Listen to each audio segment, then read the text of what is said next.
They didn't come with guns this time. They came with books, scissors, and Bibles. They didn't demand land, they demanded children. Hair was cut, tongues silenced, names erased, culture outlawed.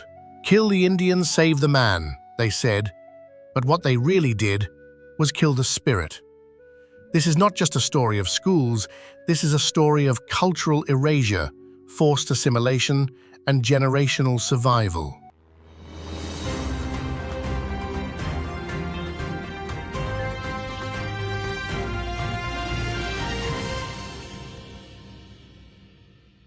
As the Indian Wars ended in the late 19th century, the US government shifted strategies.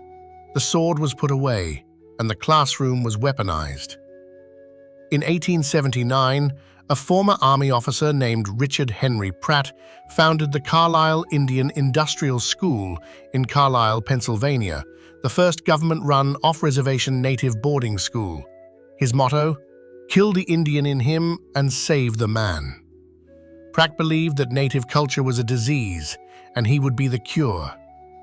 Carlisle became the blueprint for over 350 boarding schools that would operate in the US over the next century. Soon, others followed. Haskell Institute in Kansas, Chilocco in Oklahoma, Sherman Institute in California, Phoenix Indian School in Arizona, Chemawa in Oregon.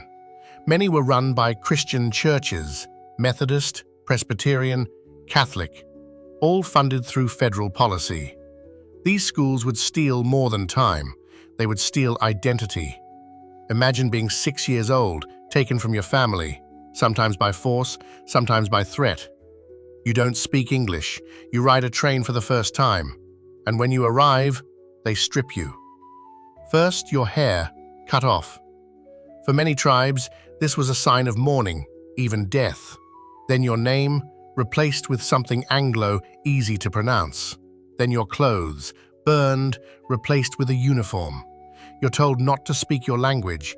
If you do, you're beaten. You're told your traditions are pagan. If you pray, you're punished.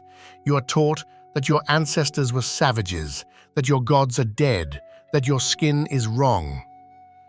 Children were subject to military drills, strict discipline, and harsh punishments. At Carlisle, the bell dictated every movement. There were reports of students being tied, isolated, or whipped for infractions as small as speaking their native tongue. The education, barely that. Boys learned farming, manual labor, carpentry. Girls learned sewing, cooking, cleaning. They were being trained to serve, not to lead. Many children never returned home. Disease ran rampant. Tuberculosis, influenza, measles, malnutrition and neglect were common. So were suicide and abuse. At the Carlisle School, nearly 200 children died during its operation. Today, their gravestones sit in rows, labeled with names like White Buffalo, Swift Hawk, Little Chief. In Canada, which ran a parallel residential school system, thousands of unmarked graves have been discovered since 2021, many using ground-penetrating radar. In the US, investigations are still unfolding. The silence around these schools was not an accident.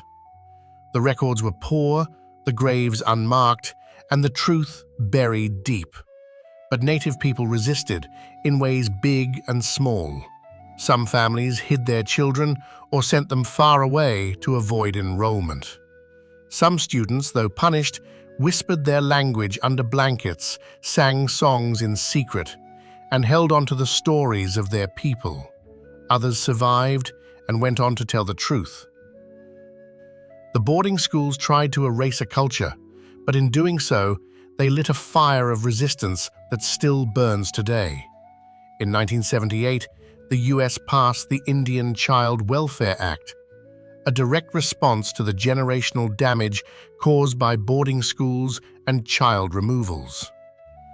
By the late 20th century, most boarding schools had closed or transformed into day schools or community-run institutions. Today, Former sites like Stewart Indian School and Carlisle Barracks have become memorials and museums. Communities are working to repatriate remains, revive languages, and restore what was nearly lost. What happened in these schools wasn't just tragic, it was intentional, it was policy, and it was wrong. But the spirit they tried to crush lives on. In every drumbeat, every powwow, every child learning their tribal language again, and every voice, like yours, that listens, learns, and remembers.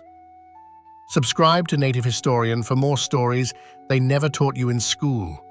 Leave a comment, share your thoughts, or drop a story from your own lineage.